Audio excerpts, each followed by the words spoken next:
স্বাগত দীপ্তর সন্ধ্যার সংবাদে আপনাদের সাথে আছি আমি আনোয়ারুল আলম। শুরুতে জানাবো সংবাদ শিরোনাম। হাম ও উপসর্গে একদিনে সর্বোচ্চ 17 শিশুর প্রাণহানি, 50 দিনে মৃত্যু 300 ছাড়ালো। ভারতের পশ্চিমবঙ্গে বিধানসভা নির্বাচনের ফলে এগিয়ে বিজেপি, ভোট গণনা চলছে।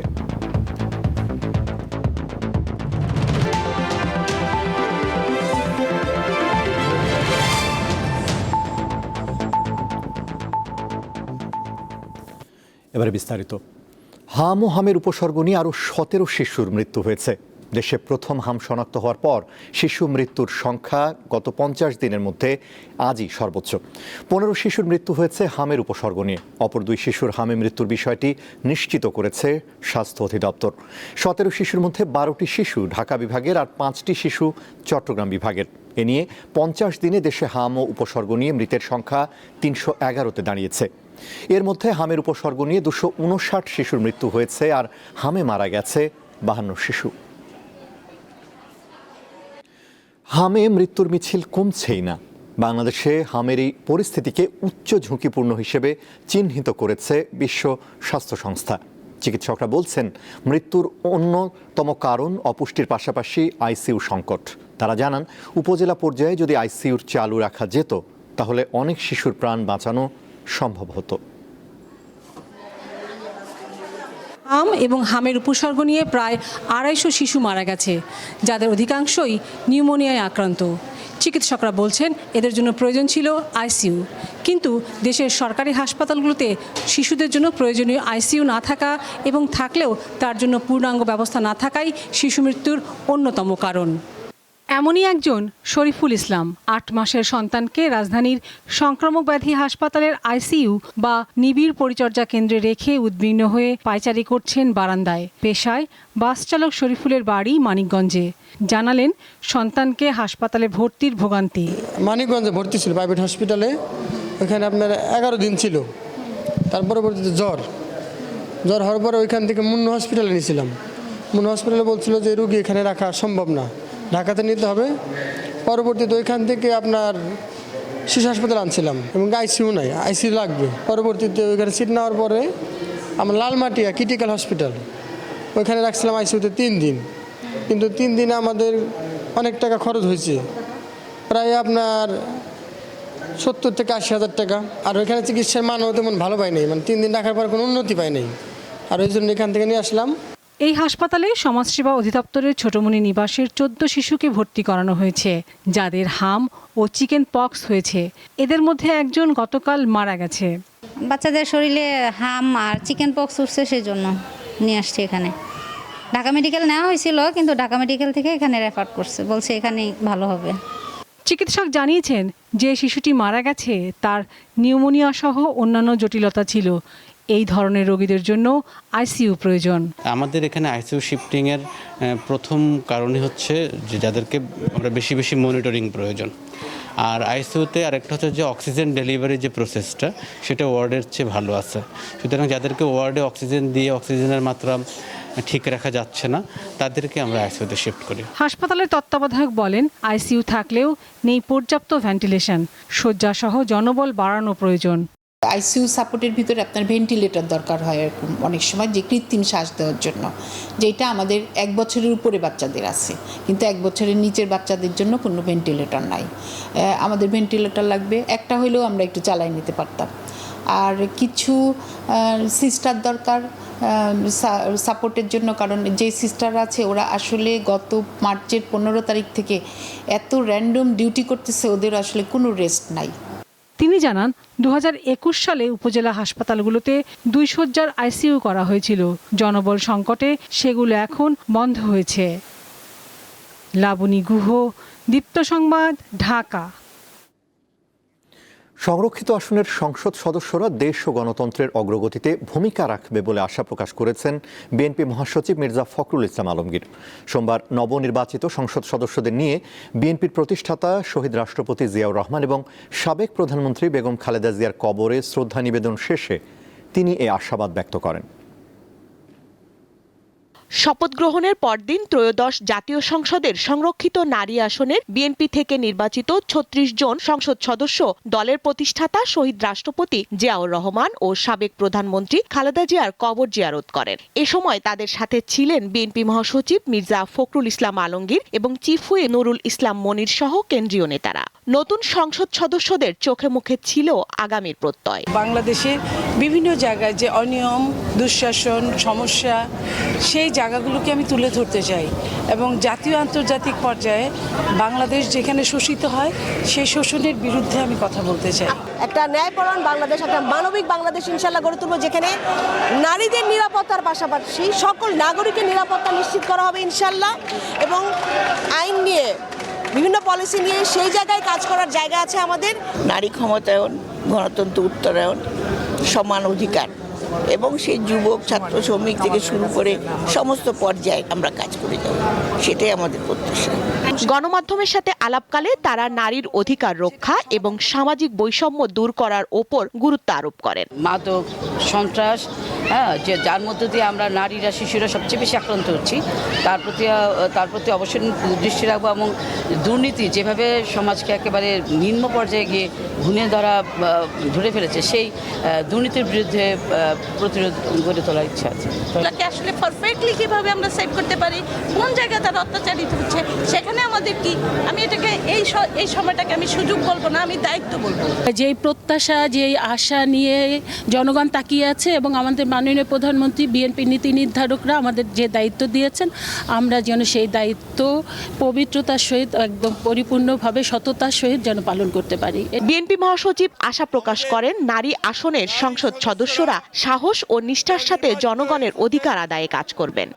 গণতন্ত্রকে প্রাতিষ্ঠানিক রূপ দিতে, জাতীয় সংসদকে কার্যকরী করার ক্ষেত্রে এবং জাতীয় সংসদকে সত্যিকার অর্থেই সকল কর্মকাণ্ডের কেন্দ্রবিন্দু পরিণত করতে তারা তাদের ভূমিকা রাখবেন। তিনি সংরক্ষিত নারী আসনের সংসদ সদস্যদের সংসদের ভেতরে সীমাবদ্ধ না থেকে রাজপথেও সক্রিয় থাকার আহ্বান জানান। স্বস্তিকা সিংহ, দীপ্ত সংবাদ, ঢাকা। অন্তর্বর্তী সরকারের প্রধান উপদেষ্টা হিসেবে অধ্যাপক ডক্টর মোহাম্মদ ইউনূসের কর্মকাণ্ড একটি কমিশন গঠন করে তদন্তের দাবিতে হাইকোর্টে রিট হয়েছে। আজ সুপ্রিম কোর্টের আইনজীবী মোহসিন রশিদ এই রিট দায়ের করেন। এতে বলা হয়েছে, ডক্টর ইউনূস প্রধানমন্ত্রীর ক্ষমতা প্রয়োগ করেছেন যা তার এখতিয়ারভুক্ত ছিল না। তার সরকারও এখতিয়ার বহির্ভূত অনেক কাজ করেছে বলে রিটে উল্লেখ করা হয়।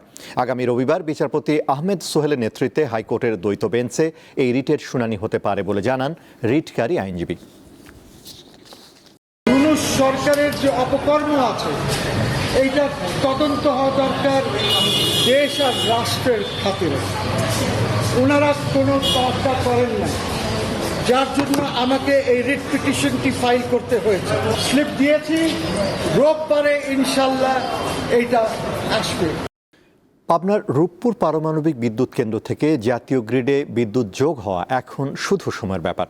বিশেষজ্ঞরা অবশ্য বলছেন, পরীক্ষামূলক ধাপ পেরিয়ে বাণিজ্যিকভাবে বিদ্যুৎ সরবরাহ করতে আরও ৮ থেকে ১২ মাস লাগতে পারে। আন্তর্জাতিক প্রোটোকল নিশ্চিত করা এই বিলম্বের মূল কারণ। রূপপুর পারমাণবিক বিদ্যুৎ কেন্দ্র নিয়ে ৩ পর্বের প্রতিবেদনের আজ প্রথম পর্ব।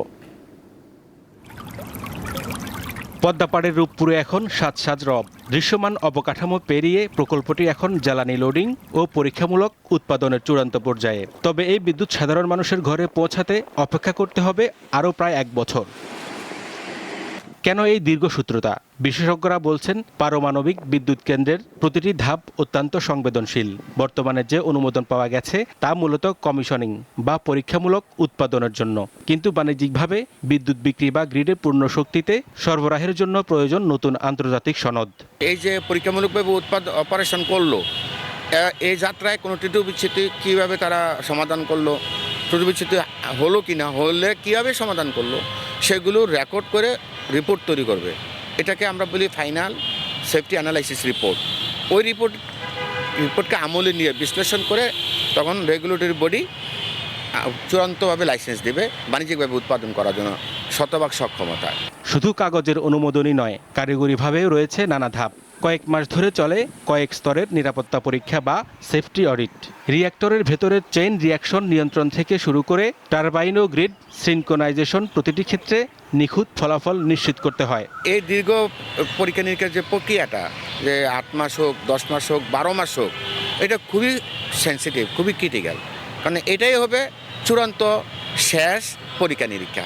প্রকিউরমেন্ট প্রসেসগুলো যেগুলো আরও জিনিস কেনার বা আরও ইন্টারনাল অনেকগুলো বিষয় থাকে, এগুলো প্রপার টাইমিং করতে পারতেছে কিনা, এটার সাথে অন্য একটা বিষয় ওই এক্সটার্নাল যে সাপোর্ট সিস্টেম সবগুলো জড়িত। সুতরাং এইটা আমি মনে করি যে এখানে ম্যানেজমেন্টের একটা বড় গভর্নেন্স ইস্যুটা আমাদের একটা বড় ইস্যু হয়ে দাঁড়াইতে পারে। এছাড়া সঞ্চালন লাইনের সক্ষমতা এবং গ্রিড স্ট্যাবিলিটিও একটি বড় ইস্যু। রূপপুরের বিশাল পরিমাণ বিদ্যুৎ নিতে গ্রিড কতটা প্রস্তুত তা আগামী 8 থেকে 12 মাসের মধ্যে পরীক্ষা করে দেখা হবে। রূপপুর পারমাণবিক বিদ্যুৎ কেন্দ্রের সফল যাত্রা বাংলাদেশের জ্বালানি নিরাপত্তা ও অর্থনৈতিক প্রবৃদ্ধির সমীকরণে একটি নতুন মাত্রা যুক্ত করল। এখন কেবল সেই ক্ষণটির অপেক্ষা যখন রূপপুরের বিদ্যুৎ সমৃদ্ধ করবে দেশের জাতীয় গ্রিড। হেদায়েতুল্লাহ সীমান্ত, দীপ্ত সংবাদ, ঢাকা।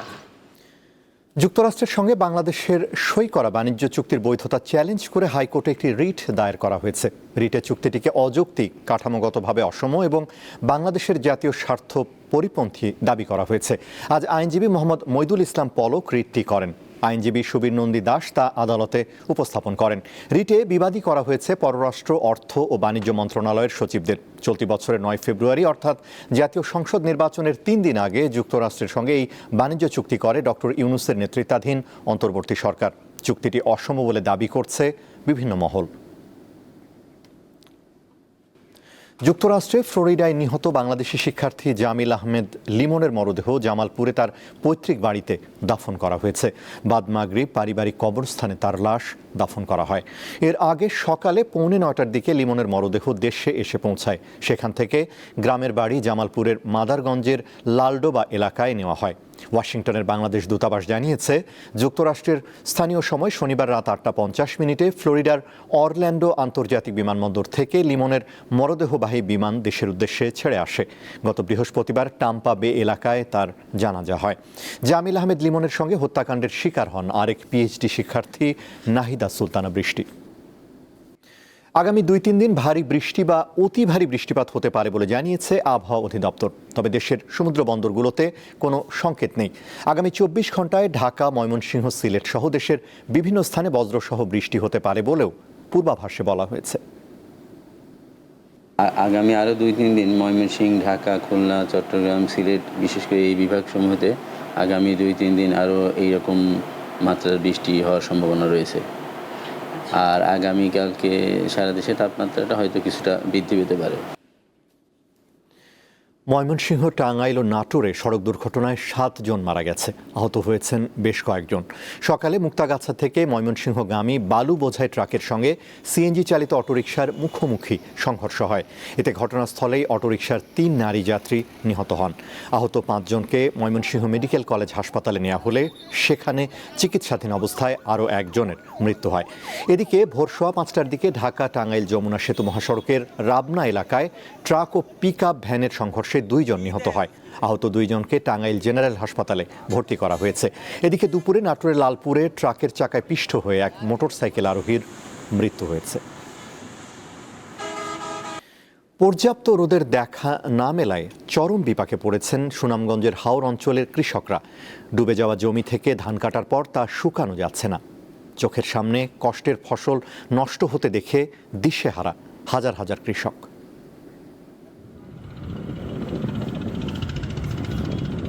বৃষ্টি, জলাবদ্ধতা, শ্রমিক সংকট, এইসব জলজ যুদ্ধ পেরিয়ে কৃষকরা যেই সোনালি ফসলটুকু কেটে এনেছিলেন সেগুলো এখন এভাবেই রোদের অভাবে চারা গজাচ্ছে। আমরা একজন কৃষকের সাথে কথা বলবো। এই যে ধানটুকু আপনারা কেটে এনেছেন এগুলো এখন কি অবস্থা, এগুলো কি আর ব্যবহারের উপযোগী রয়েছে কিনা? জি না এই জন্য তো সারা হয়ে গেছে, এগুলো সারা গেছে, এগুলো আর খামাইতো না, মানে ফলাইছি আমরা। কতটুকু এভাবে নষ্ট হচ্ছে? সারা ওর এমলা সারা ওর কিতে এমলা সবের আদাত নাম পাকে রাইছে একজন মানে এক মন দান না তৈতে পারছে না। উগার 15 দিন ধরে বৃষ্টি ছাড়েন না, আরও পানিও হচ্ছে, বানও তেমন সুবিধা হইতে না। বৃষ্টির কারণে এক হাত লম্বা ঘেরা হয়েছে, দিনটা ধরেন না, আর তোমার ফাইনাল নিয়ে তুই বুঝছেন। 7-8টা দিন ধরে কোনো ঘুম নাই, খানিও নাই। আউরের তোলা আছি, তোলা থেকে দান এখান থেকে আর কোনো নেই, তো পানি বাড়ে আবার টানি, টানতে টানতে নৌকাও নাই। কিতা কোনো ফোরার নৌকা আনি, এখন না তো ওই এবার নৌকা নিয়ে গিয়ে আবার বালতি টেনে আনি দান আনারও কোনো আমরা আর অস্তিত্ব রয়েছে। অতিরিক্ত বৃষ্টি, তারপর রোদ নেই একদিনও, ওখানে ধান লালন জায়গা যা করেছে গেরাইছে সব ধান, বাড়িতে একটা ধানও গেছে না। এমন দুর্যোগপূর্ণ আবহাওয়ায় প্রকৃতির সাথে যুদ্ধ করা সম্ভব নয়, তবে একটু সচেতন হলেই কমতে পারে ক্ষয়ক্ষতির পরিমাণ, এমনটি বলছে কৃষি বিভাগ। শেষ করব দীপ্তর সন্ধ্যার সংবাদ, তার আগে সংবাদ শিরোনামগুলো জানাবো আরও একবার। হাম উপসর্গে একদিনে সর্বোচ্চ 17 শিশুর প্রাণহানি, 50 দিনে মৃত্যু 300 ছাড়ালো। ভারতের পশ্চিমবঙ্গে বিধানসভা নির্বাচনের ফলে এগিয়ে বিজেপি, ভোট গণনা চলছে।